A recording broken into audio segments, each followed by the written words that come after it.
Hi, good evening. We are grateful to God that He has allowed us to be alive this day and He has taken us through this better part of this week. And I invite you to our Vespers Friday, Wednesday Vespers. I hope that God has been gracious to you and to your family. We continue praying that God will be with us and will continue guiding us throughout this period. And this evening, I'd like to share with you a text from the book of Psalms, chapter 137, uh, verse 4, and it says, "How shall we sing the Lord's song in a foreign land? How shall we sing the Lord's song in a foreign land?" We are all used. We are all used to our homes, our places, our usual abode, and each and every time you go out of a place where you are used to, like your home, you can't truly be at peace. You can't truly be at peace. You can't be at home when you're not at home. And we have all tried. But when you're back at your place, you feel free.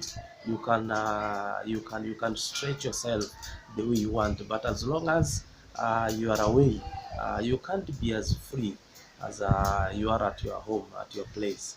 I remember during my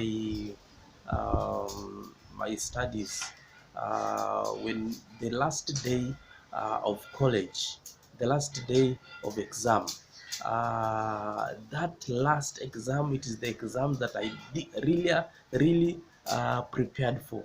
And I will read, I will study, I will do everything to make sure that in that exam I have to get it right, because I will use the very few minutes doing it.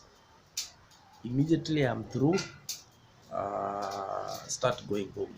Uh, there's no better time of traveling to me like the time that I was traveling going back home. And home is nice, but the children of Israel found themselves at a place where they couldn't call home, and the circumstances that they had taken them there to Babylon, they were not that pleasant. They hoped that God will intervene somehow in the way before they reach Babylon. When King Nebuchadnezzar visited Jerusalem, the children of Israel hoped that God will somehow intervene. He entered the temple, he came out. They still hoped that on their way he will still intervene. They reached the borders of Babylon, the river Kerith, and they thought that here is the place where God will deliver us. We have history with our God who has delivered us in the borders of our enemies, and they knew that at this particular point he will still deliver us from this place. But unfortunately he didn't. So they continued until they reached Babylon. And when they reached that city, that magnificent city, some of them thought they were deceived. They looked at the city, how beautiful it was, and thought that surely if we are a nation, a chosen nation, how can God bless other people more than we?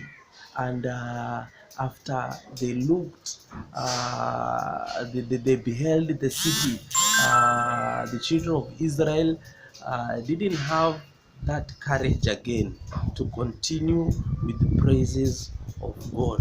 When their captors asked them to sing one of the songs that they enjoyed singing while in Zion, the children of Israel asked this question: how can we sing the Lord's song in a situation like this, a place like this, in a foreign land, the challenges that you have gone through, how we have been left for our own? How can we sing the Lord's song in this situation? The children of Israel chose not to praise God at that particular point because they truly know and they saw how left they had been.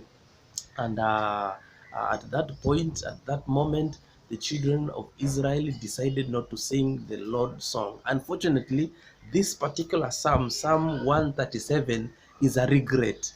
It is not recording a real-time event, but it's a regret when the children of Israel have seen the Lord's hand. They have seen how God has rescued them from Nebuchadnezzar and the way he has guided their history while in exile. They are going back home with the regret. How couldn't we sing the Lord's song when these people ask us to sing that Lord's song? They were disappointed that God was with them all that period. But unfortunately, instead of them returning back to God, praising Him, honoring Him, they chose not to.